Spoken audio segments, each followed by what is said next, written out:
Iseset muna natin yung ating magneto at itatapat natin yung kanyang timing para mahugot natin yung kanyang cam follower pin at matanggal natin yung o-ring kasi medyo tumatagas na yung langis sa cam follower pin. Hanapin lang natin dito yung may marking na letter T, tapat natin dun sa mismong line ng screw. Ayan, line ng screw dyan, tanggalin natin yung kanyang screw.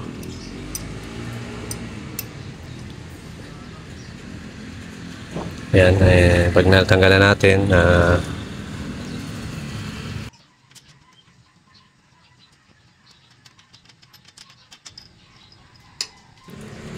mapapansin nyo sa dulo ng screw after nyo mahugot, mapapansin nyo matulis siya.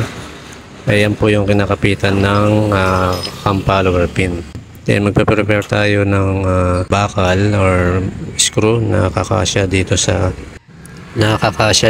may pin at make sure na na-bend natin yung screw para may space tayo para maitulak natin yung pin. Itong nakikita nyo na to na cam follower pin. Ayan, nakita nyo medyo umangat siya. Kailangan hindi tayo pasmado at konti lang yung maiangat natin sa pamagitan ng piso na sabi nga ni Delium Works. Dahan-dahan natin pihitin para mapaluwag natin at maputol natin at makuha natin yung o-ring. Kailangan na dahan-dahan lang.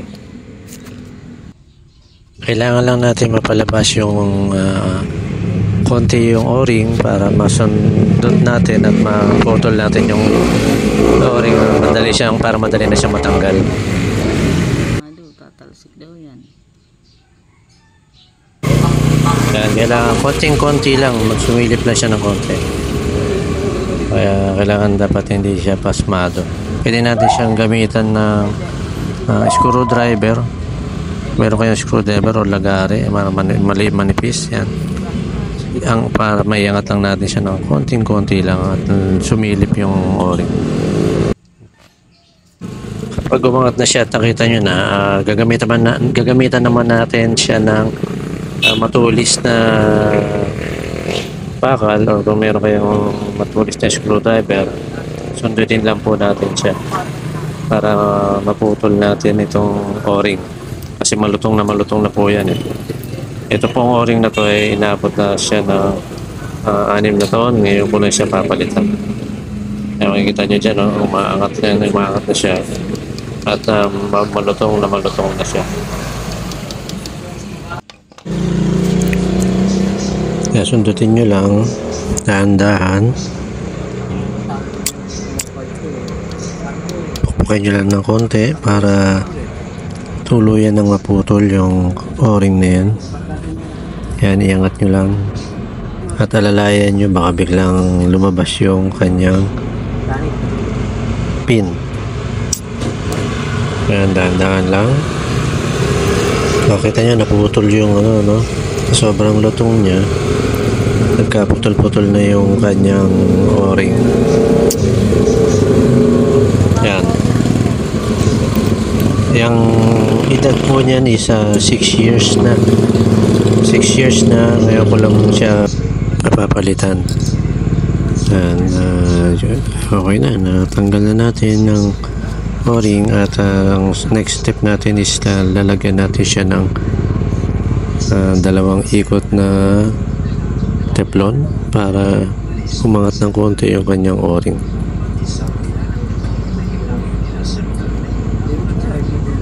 Okay, lagyan natin siya ng o-ring.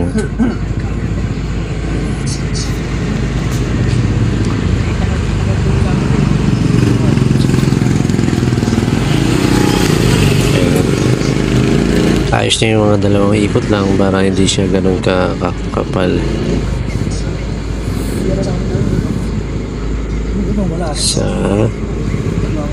Ayan, 2. Ayan.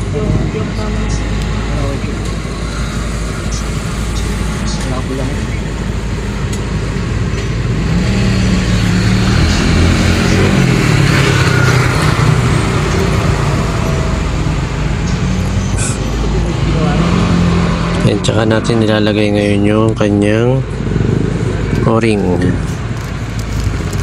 Yan, ito nabili natin lang sa Lazada. Kasi wala pa tayo makitang stock sa mga shop dito sa malapit sa Bulacan.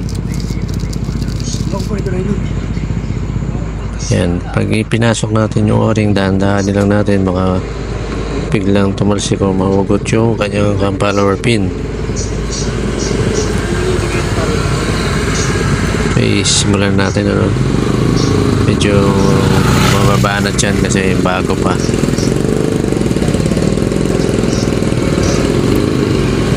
Yan, medyo lumubog. Tumat lang natin ulit, dahan-dahan.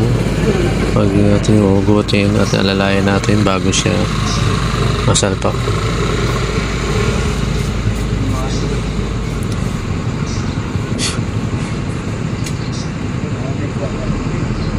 Yan, medyo mahirap.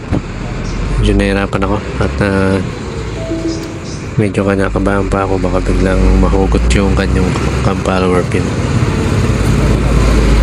Dahil first time lang natin ito ginawa at sinubukan. Yan, salpak na natin, ano. Ilapat lang natin ng konti at ikot-ikot.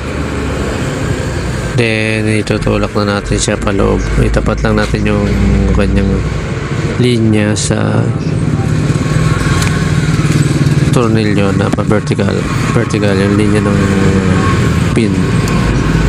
Ikot-ikot muna natin para medyo lumuwag. Yan, tulak natin hanggang sa bumaon yung kanyang cam follower pin.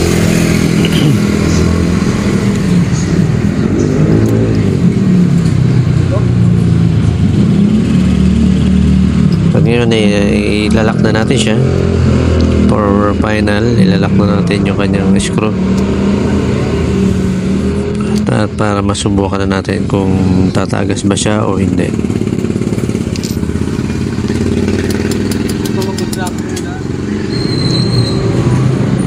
Yan, siguraduhin natin nakalapat yung ating cam follower pin at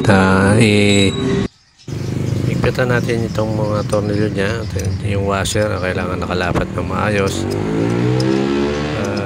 Kung hindi ka pa nakapalo sa ating channel, follow for more and like and share na rin.